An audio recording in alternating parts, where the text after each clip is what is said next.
So, uh, 54 years old. I'm hitting 54. Oh, gosh. I'm 54 years old and I'm hitting probably one of the lowest points in my life so far.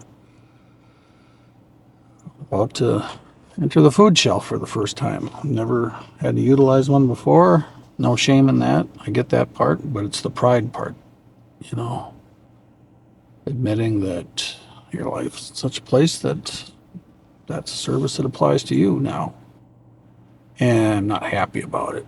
I'm grateful it's there. I'm grateful for the service it provides, but it's not where I want to be right now in life. I don't want this to be my new normal. You know what I mean? This is it's humbling.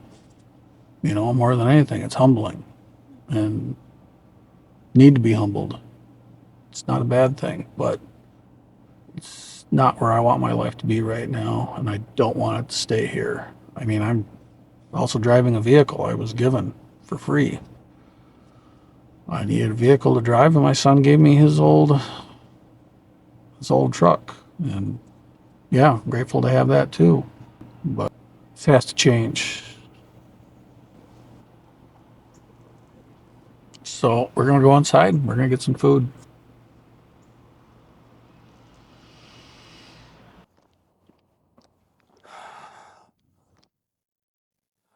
So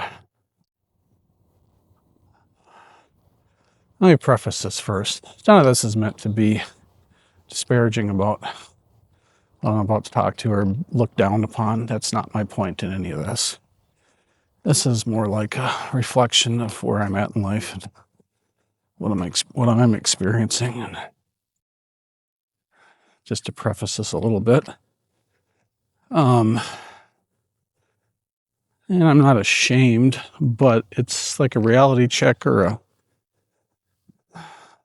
yeah, it's like a reminder of where your life's at. And today, I was at the food shelf for the first time in my life. I'm 54 years old, and I've been able to take care of myself all my life up till now, and it's a humbling experience, and I don't look down upon the people that use it. It was hard for me to accept that, yeah, this applies to you, meaning my situation in my life currently. Yeah, you're justified to use that to help you out. So it's more of a reminder of where my life has slipped away to. And none of this is for pity.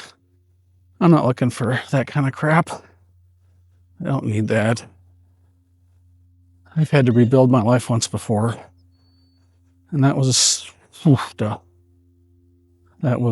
18 years ago. Well, 18 years ago, my life was crashing. 2010 is about when I had to start putting it back together. So let's just say I had to rebuild 16 years ago. Not that the accuracy of it is that crucial to the story, but I'd gone through a divorce with my son's mother, who I was with since high school. We met in, I don't know, late 80s, something like that. And we got married really young. That was a regret. That was a regret. And by regret, I mean it was way too young to get married. Hadn't experienced enough of life. You're too young out of high school to know what you want, know what you're going to do, know where you're going. Your life's not established. You don't have solid ground, and clinging to somebody else to give you stability. You shouldn't be relying on somebody else at that point in your life, other than maybe your parents. It just turns into a codependent relationship really quick. But, so, yeah, married way too young. Anyways, marriage had bigger problems than being married too young. Stuff that I wasn't aware of until much later. and very devastating for the relationship. So we split up in 2008, and the divorce was finalized in 2010. And for that period of time, 08 to 2010, I was raising our child solo. And that I wouldn't change. He's an awesome kid.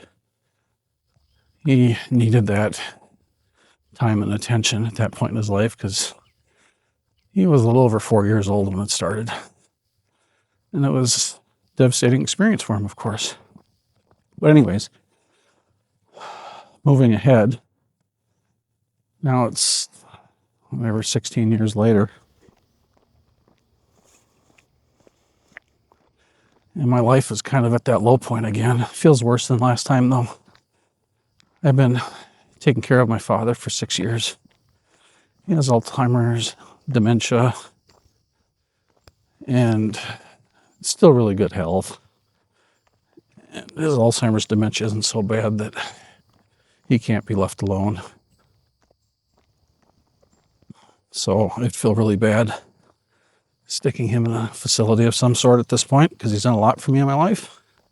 And I feel he deserves better than to be locked up somewhere and given 3 squares a day. And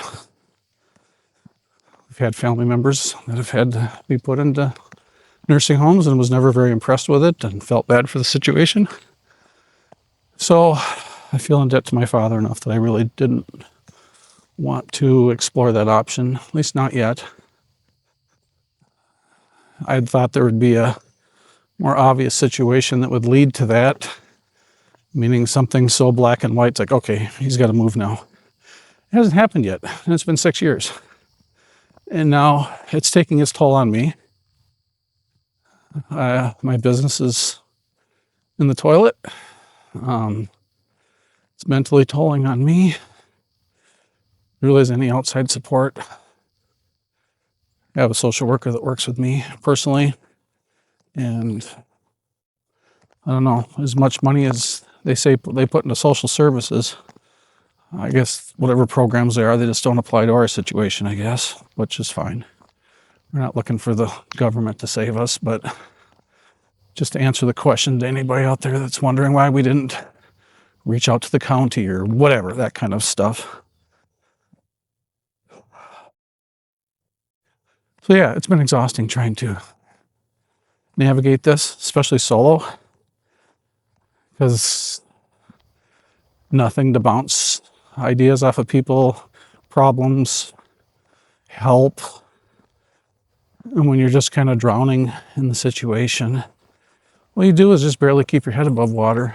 Because now I'm at the point where it's difficult to live. It's expensive. It's not where I want to be. My life has been much better in the past. It's been easier. I've been more financially secure. And I'm in a hole right now. I mean, we still got a roof over our head and that kind of stuff. It's not dire, but it's, oh my God, it's just not where I want to be in life. Oh my gosh. Going to the food shelf, that's humbling. Good morning. It just reminds you of, I believe in personal responsibility. So to me, it's what I've allowed to happen. And when you're caregiving for somebody else, how do you decide when do you put yourself priority? Some people say you always put yourself priority. So I don't know. It's such a gray area. The little bit of support I have, meaning like the social worker, and I just kind of turn it back on you, meaning, okay, what's available. There really isn't much else. So how long do you want to deal with this? Meaning it's all your responsibility. When do you want to put them in a nursing home or whatever? When do you want to change the situation? If that was an easy decision, it would have been made by now. That's the painful part.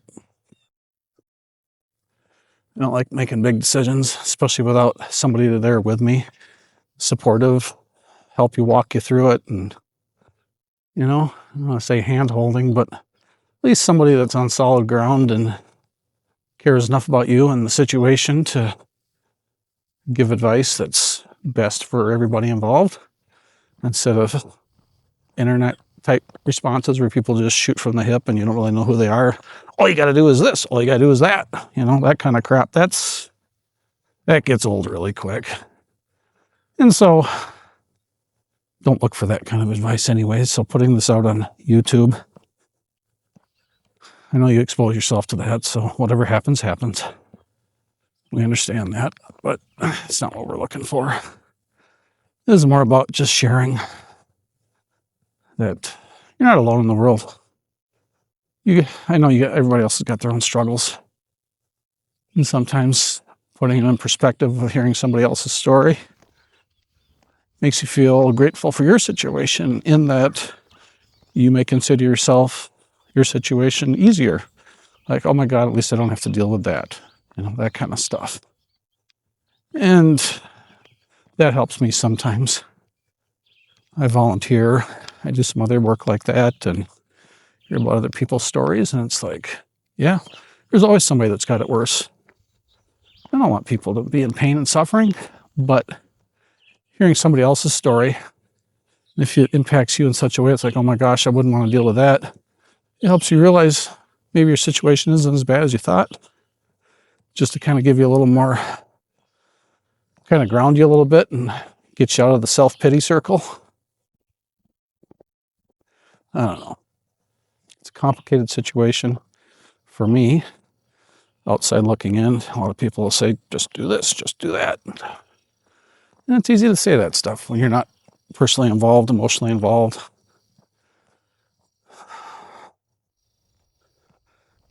Yeah. Never imagine being in a situation where you're caregiving for one of your parents and they're living with you. Like I said, not looking for pity, but life doesn't prepare you for that stuff.